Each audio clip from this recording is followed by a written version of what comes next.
Hello everyone and welcome back to the channel where today we will be talking about the Premier League fixtures on New Year's Day, the 1st of January 2020 in a new decade. But today we're here to talk about the 9 fixtures that occurred on that day. Kicking things off, I'm not going to be discussing every single fixture that took place, but we're just going to go through each and every one. And so the fixture results were as followed: Brighton vs Chelsea, that ended 1-0. Newcastle vs Leicester, that ended 3-0 to Leicester. Southampton 1, Tottenham 0. Manchester City 2, Everton 1. Arsenal 2, Man United 0. Burnley 1, Aston Villa 2. Watford 2, Wolves 1. West Ham 4, Bournemouth 0. Norwich 1, Crystal Palace 1. And then yesterday we had Liverpool 2, Sheffield United 0. So I'm not going to discuss all 9 of the fixtures that happened on New Year's Day. Just going to go through the main ones that really stuck out to me.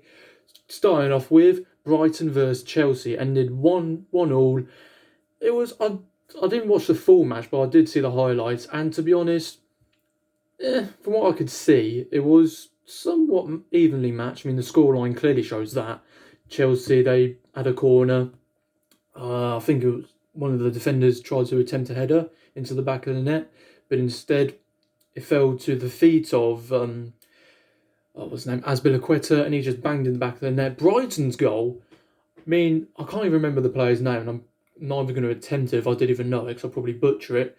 Bicycle kick from that. It was just so unexpected. Kepa didn't move, he didn't expect it. The crowd went mad. You could see all the Brighton fans giving it all this, absolutely gobsmacked by what they just witnessed. And I'm pretty sure a lot of us who did watch the match could very much be gobsmacked as well.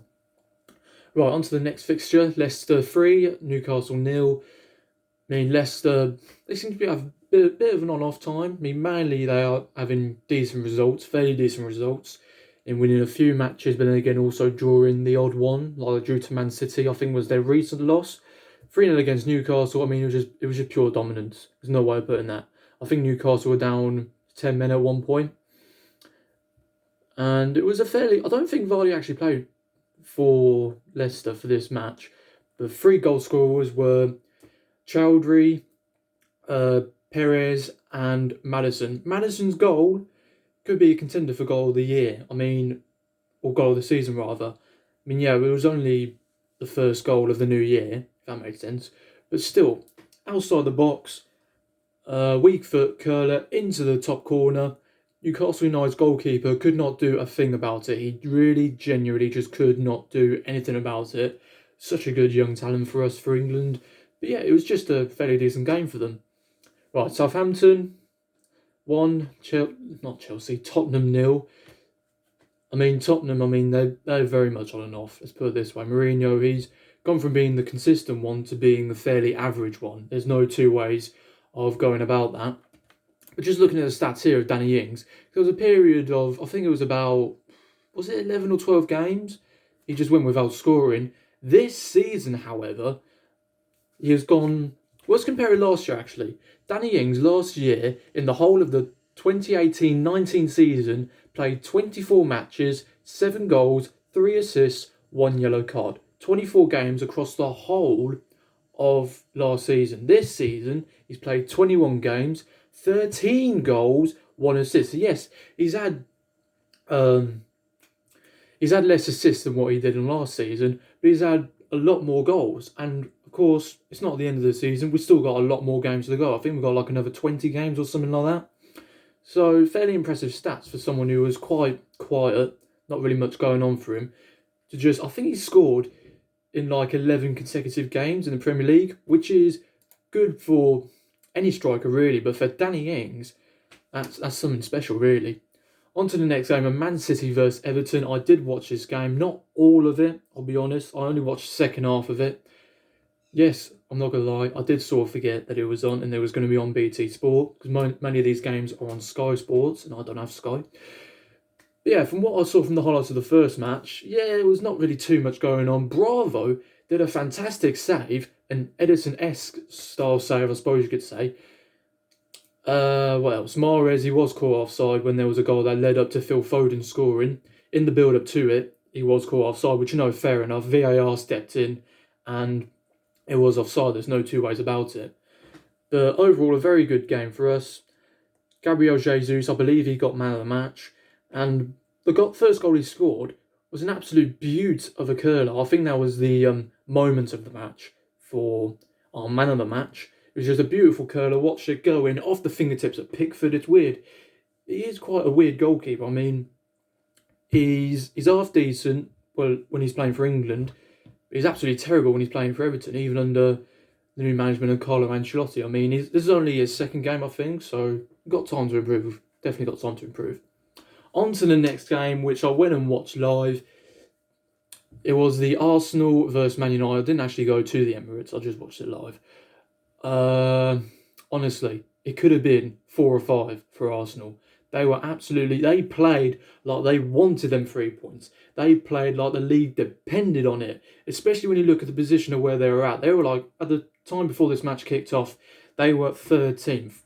Man United, they were 5th, but even if they lost or drew, I'm pretty sure, lost, drew, or won, they would have just stayed 5th. So, yeah, it wasn't really a significant match for Man United. I suppose if they did win, it would just mean more points. But yeah, it was just, I don't know, they've really gone downhill. I mean, of course they have. I mean, no one's going to be as good as Fergie for Man United, but in this game for Arsenal, they just wanted it more, like I said. He seems to be, what's his name? Mikel Arteta seems to be playing a sort of similar football to what Pep Guardiola is, very much ticky-tacky, Barcelona sort of thing, and well, it worked. It honestly did work. 2 really good goals. One of them was Socrates in the same as sort of Azpilicueta goal from a corner, and then he just gets the last touch to just fire it in the back of the net. And then there was I think it was a low ball cross along the ground. Nicolas Pepe curves it in. Honestly, that was just a ridiculous game for him. He sent Luke Shaw back to Southampton Academy. He was an absolute beast, he was. Harry Maguire, I mean, £85 million. Yeah, it's definitely money well spent. Definitely, yeah. 100%, yeah. I mean, when you see Lacazette just turning him inside out, I mean, just whatever. Definitely money well spent. Of course he is. Anyway, Watford, 2-1. Yeah, Burnley, of course. I didn't actually watch the game, so I'm not going to say too much. But I think, what's his name? Grealish, he was offside by his heel. I mean, yeah, VAR are very, obviously going to be very precise. Very good use of the assistant referee in that sort of situation, but still, Aston Villa still 1-1. Watford, 10 men Watford, still win and beat Wolves 2-1, which again is fairly impressive. West Ham beat Bournemouth 4-0. I mean, Bournemouth seem to be struggling a fair bit compared to last season, especially when you consider Callum Wilson, he was on fire for them, and then all of a sudden he's just become really quiet. A good comeback of result for David Moyes for West Ham. Of course, he got sacked. Now he's been reappointed. A 4-0 win. It's fairly decent. So yeah, that's all I've got to say really on these fixtures. If you have lasted this long, make sure you get into the comment section down below to let me know your thoughts on these fixtures. But until next time, actually, I'll see you in a bizzle.